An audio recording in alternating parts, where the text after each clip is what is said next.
Dear students, Assalamu alaikum. I hope you will be safe and fine in your houses. Today we start our lesson, The Piece of String. As you know, it is the fifth lesson of our group 1. Today we discuss the theme of the lesson and the introduction of the writer. Now we start the introduction of the writer. ठीक है, इस writer का नाम है Guy de मौपाससांट। जैसा कि आपको नाम से ज़ाहिर है, थोड़ा सा नाम डिफरेंट है, तो मैं आपको ये बताती चलूँ कि ये एक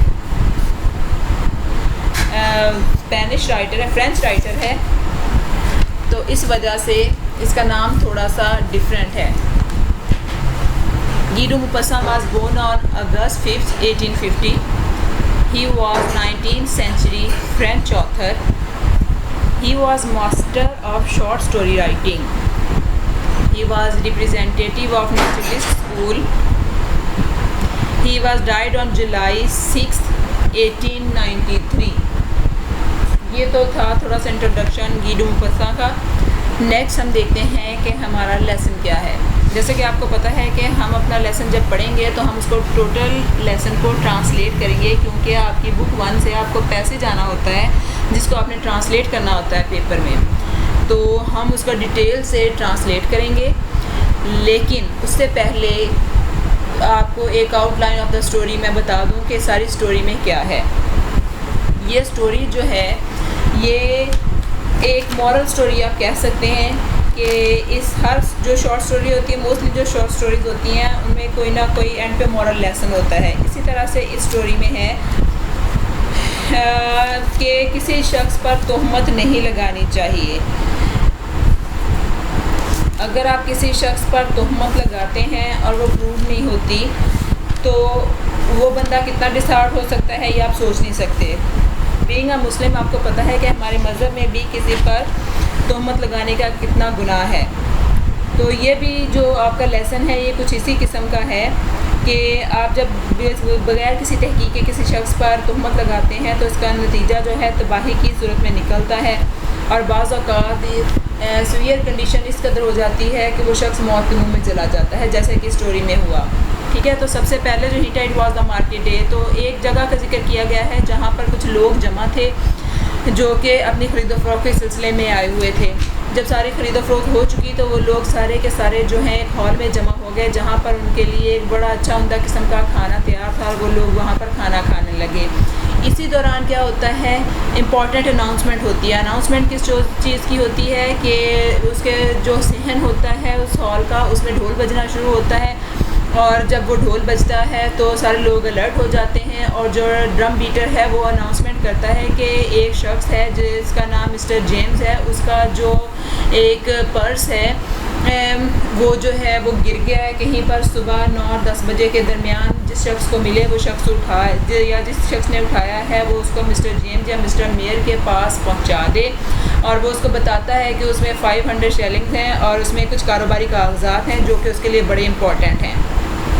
तो इस दौरान जो है ये सारी अनाउंसमेंट हर बंदा वहाँ पर सुनता है, क्योंकि किसी ने उठाया नहीं होता, खामोशी से बैठे रहते हैं। मिस्टर ह्यूबर्ट वहाँ पे एक करैक्टर है। मिस्टर ह्यूबर्ट अचानक से एक पुलिस वाला आता है और आके कहता है कि यहाँ पर मिस्टर ह्यूबर्ट मौजूद है, तो उसको वहाँ का मेयर जो है वो बुला रहा है। मिस्टर ह्यूबर्ट जो है वो वहाँ पर चला जाता है और वहाँ पर जाकर वो मेयर के सामने पेश होता है। तो मेयर पर जो है उस पर ये इल्ज़ाम लगाता है कि मिस्टर ह्यूबर्ट ने जो है वो जो पर्स है जिसकी बात हो रही है, जो बटुआ है वो उठाया है, तो जिस पर मिस्टर ह्यूबर्ट जो है वो बहुत ज़्यादा डिसअपॉइंट होता है। वो कहता है कि आप कोई विटनेस बताएं, आप मुझे ये चीज़ क्लियर करें कि आपको किसने कहा कि मैंने वो बटुआ उठाया है, हालांकि मैं इस बारे में नहीं जानता। तो वहाँ पर एक और करैक्टर इंट्रोड्यूस होता है जो है मिस्टर मनाना। मिस्टर मनाना एक शॉपकीपर है जो कि घोड़े का साजो सामान बनाता है, तो वो उसको पेश किया जाता है विटनेस के तौर पर कि इसने तुम्हें वहाँ पर जो है नीचे से पर्स उठाते देखा है। मिस्टर ह्यूबर्ट जो है जब वो ये सारी बात सुनता है तो वो उनको कहता है कि जी ये गलत बात है, उसको सारी सिचुएशन याद आ जाती है। वो कहता है शख्स के शॉप के सामने मैं नीचे झुका था, वहाँ पर रस्सी का एक टुकड़ा पड़ा हुआ था जो मैंने उठाया, क्योंकि मेरी आदत है, मुझे लगता है कि ये छोटी छोटी चीज़ें हैं, हमें संभाल कर रखनी चाहिए। कहीं ना कहीं ये हमारी लाइफ में कहीं ना कहीं हमारे काम आ जाती हैं। मुझे रस्सी का टुकड़ा नज़र आया था, मैंने वो उठाया है, तो इस शख्स को शायद ये लगा है कि मैंने वहाँ से कोई जो है बटुआ उठाया है। तो लेकिन कोई शख्स भी उसकी बात का एतबार नहीं करता है। तो इस बात से मिस्टर ह्यूबर्ट को बहुत गुस्सा आता है और मिस्टर ह्यूबर्ट अपने आप को प्रूव करने की कोशिश करता है, लेकिन नहीं कर पाता है। वो बड़ा एहतजाज करता है, लेकिन उसका सारा का सारा जो प्रोटेस्ट है वो बेकार जाता है। कोई शख्स उसकी बात का एतबार करने के लिए राज़ी नहीं होता। आखिरकार उसको एक वार्निंग दे दी जाती है कि उसके ख़िलाफ़ जो है कार्रवाई की जाएगी। तो वो वहाँ से उसके ऑफिस से निकल आता है। बाहर निकलता है तो उसको एक और सिचुएशन का सामना करना पड़ता है कि तो वो तमाम लोग जो उसको जाता देख रहे होते हैं तो उसका इंतज़ार कर रहे होते हैं कि वो बाहर आके ये सारी सिचुएशन बताए। जब वो सारी सिचुएशन बताता है, लोग उसका मजाक उड़ाते हैं और उसको बेवकूफ़ बूढ़ा कहकर बुलाते हैं और उसे कहते हैं कि दफ़ा हो जाओ, जब अपने आप को जस्टिफाई करने की कोशिश करता है। खैर वो वहाँ पर डिसअपॉइंट होकर वहाँ से चला जाता है, अपने गांव जाता है। गांव जाकर भी वो सारी सिचुएशन बताता है, शख्स को जस्टिफाई करने की कोशिश करता है अपने आप को हर शख्स के सामने कि मैंने ये सारा कुछ नहीं किया है, लेकिन कोई शख्स भी उसकी बात का यकीन नहीं करता।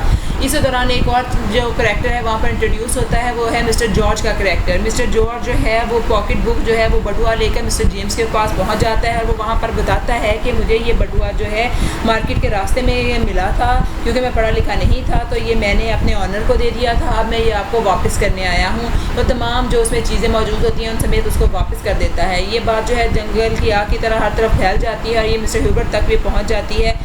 और मिस्टर ह्यूबर्ट जो है इससे अपने आप बड़ा फ़ख्र महसूस करता है कि ये मेरे पर ये इल्ज़ाम साबित नहीं कर पाए हैं, लेकिन इसके बावजूद भी जो उसकी इज़्ज़त नफ्स को नुकसान पहुंचा था वो उसको भूलता नहीं है। अब वो अपनी आदत बना लेता है कि वो चलते फिरते हर शख्स को वो स्टोरी सुनाना शुरू हो जाता है कि जी इन्होंने मेरे साथ ये किया है, लेकिन मैंने इस तरह का कोई जुर्म नहीं किया था। लोग उस बात का मजाक बना लेते हैं और उसकी कहानी को सिपाहियों की कहानी की तरह से सुनाना शुरू कर देते हैं कि एक जंगजू है जो अपनी जंग से फतेहयाब होकर लौटा है, इस सेंस में उसका मजाक उड़ाना शुरू कर देते हैं। इसका नतीजा ये निकलता है कि मिस्टर जो है ह्यूबर्ट जो है वो ज़हनी तौर पर परेशान हो जाता है, आस्ता आस्ता बीमार होना शुरू हो जाता है और वो 1 महीने में इतना बीमार हो जाता है कि नेक्स्ट मंथ के फर्स्ट वीक में ही उसकी डेथ हो जाती है।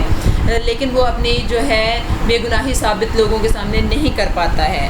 फिर क्या कहते हैं कि वहाँ पर एक तूफ़ान आता है। वो तूफ़ान इतना बड़ा होता है कि वहाँ की हर चीज़ को बहा कर ले जाता है और जब वो सारी चीज़ों को बहा कर ले जाता है, कब्रें भी बह जाती हैं, तो उसमें एक कब्र सिर्फ बचती है, वो मिस्टर ह्यूबर्ट की होती है। तो जो चीज़ वो खुद ना साबित कर सका वो कुदरत की तरफ से साबित कर दी गई कि ये एक ऐसा शख्स था जो अपनी बेगुनाही साबित ना कर सका।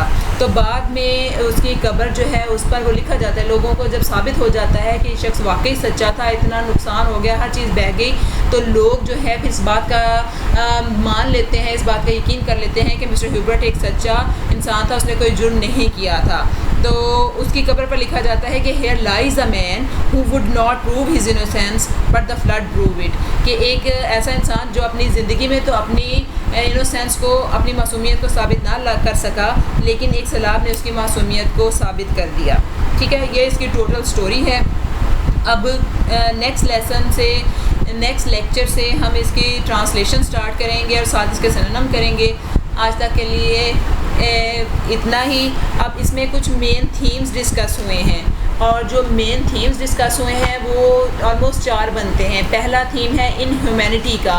इनह्यूमैनिटी हमें नज़र आती है मिस्टर मेयर की तरफ से। वो इंसानियत सो सलूक करता है मिस्टर ह्यूबर्ट के साथ। वो उसको बग़ैर इस बात को जांचे कि मिस्टर मनाना जो है सच बोल रहा है कि नहीं, वो उस पर इल्ज़ाम लगाता है, उसकी तज़लील करता है। इसमें दूसरा जो थीम डिस्कस हुआ है वो है डिस्क्रिमिनेशन। डिस्क्रिमिनेशन तफरीक करता है वो एक स्ट्रॉन्ग शख्स में और एक कंट्री मैन में। मिस्टर जेम्स जो है वो एक स्ट्रॉन्ग मैन है, उसको कहीं ना कहीं ये लगता है कि फ्यूचर में ये मेरे काम आ सकता है। मिस्टर मेयर को ये लग रहा होता है, और क्योंकि मिस्टर ह्यूबर्ट जो है एक सिंपल सा कंट्री मैन है, इतना पढ़ा लिखा भी नहीं है, इतना वेल ऑफ भी नहीं है, तो वो उसके ऊपर उसको प्रेशराइज़ करता है।